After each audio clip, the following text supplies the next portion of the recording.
folks, welcome to Guitar Daily. It's Nick Granville coming to you from Wellington, New Zealand. So I thought today what I'd talk about is experimentation in your practice, how to work on it, what to do, and sort of some discoveries I've come across that sort of happened by accident, why I think this is an important thing to do. So a lot of times people ask me, what should I practice? And I think there's certain things you need to know, right? You need to know do some work on chords and rhythm.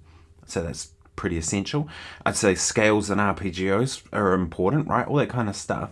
But if you're an improviser, I think, having some time, reading, of course, because, I'm a big proponent of reading on the guitar. Obviously doing session work, it's a big part of what I do. But also like experimenting on guitar, I think is really important. I remember quite distinctly, I was kind of messing around with this dominant 7 vamp one day.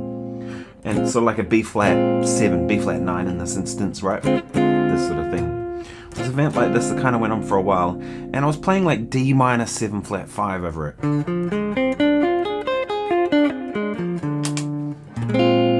Right?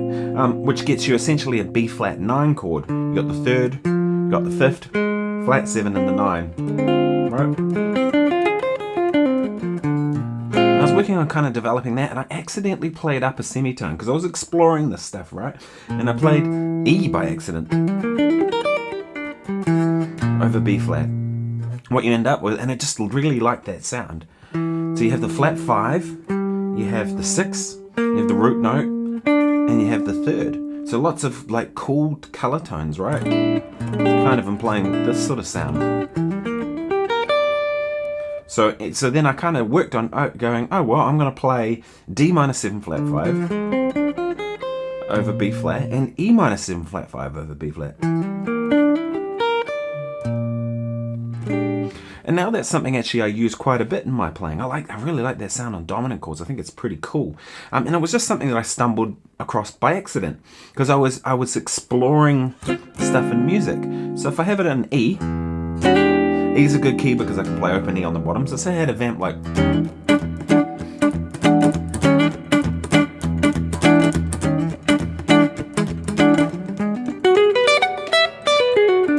right, there's the G sharp one over it, right, up a 3rd. But if I go up a tone,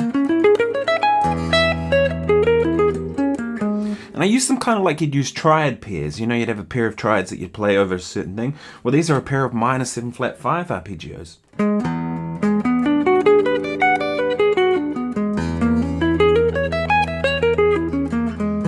And you might be thinking, well, where can you take that? Where can you use that? So many settings. Billy Cobham's tune.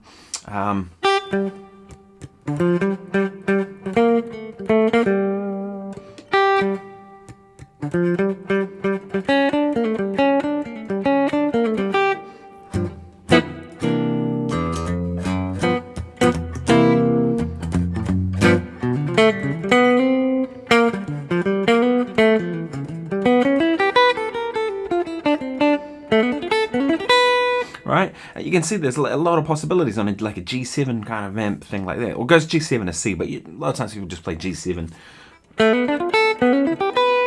Right, and I'm kind of showing that as B minor 7 flat 5 in this position, but you can play it anywhere on the neck.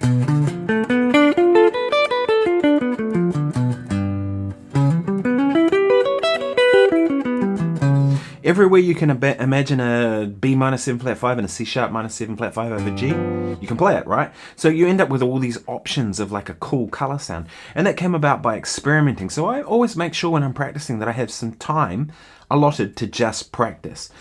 Just practicing, experimenting. And the way I kind of do it, and this is just my approach, but it may work for you, is I kind of like to just choose a random key. Let's go A. Only because I have an open A and it's good for giving an example. And I'm gonna freely play and see where it goes.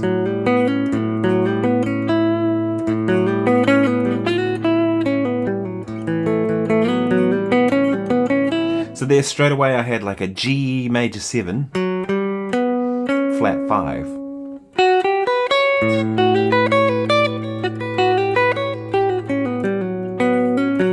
I don't know why I played that. It was just the first thing that I heard and kind of first thing I stumbled upon. Now I'm going to freely explore that for a while.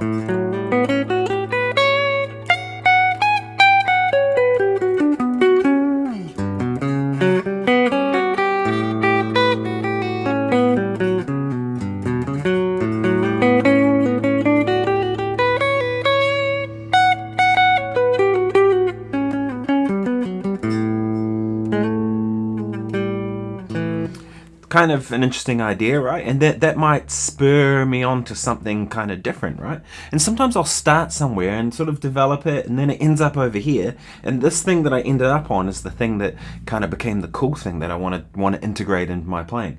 Sometimes I will play something and it'll just be a whole lot of rubbish, and I'll go away from it like going, well, maybe I didn't achieve anything. But even that, I think, is worth doing, right? Because at least sometimes you're ruling out what you don't want to play as much as what you do want to play, right? So I might play something, I might go, no, that's not a flavor that I like in my playing, move on to the next thing. And maybe I'll go, that's not a flavor I want. And maybe about 3 or 4 times along, and the 5th one, I might stumble upon something that's really cool, right? So this is something that I do a lot.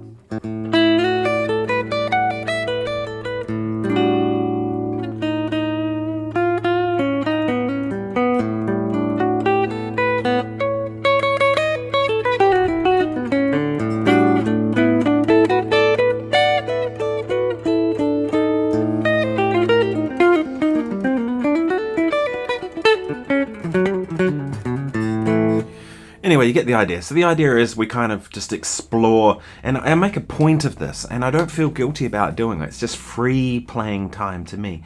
And I'm trying to find new vocabulary and new ideas.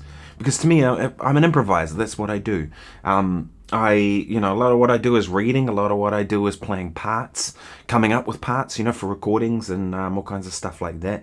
But also, when I play music that's a lot of my groups, there's a huge amount of improvised. It's all improvised, right? So I want to be prepared for that. And even on a recording session too, a lot of times I'm improvising. People will say, oh, here's the chord, what are you going to do? So I'll improvise something until I find something they want. So anyway, I hope this has been useful. If it has, please subscribe. I post every day here on YouTube. Hit the like button, all that kind of stuff helps. Buy me a coffee's linked below, all that kind of stuff. And I really appreciate everyone tuning in. Doing these, I've nearly got to 200 episodes. I can't believe it. So I've had some interesting kind of recommendations for what I should do for episode 200. So if you have some ideas, let me know. I've got some exciting news around the corner. I'm gonna talk about that very soon. But for now, thank you so much for watching. That's the main thing. See you tomorrow. Cheers.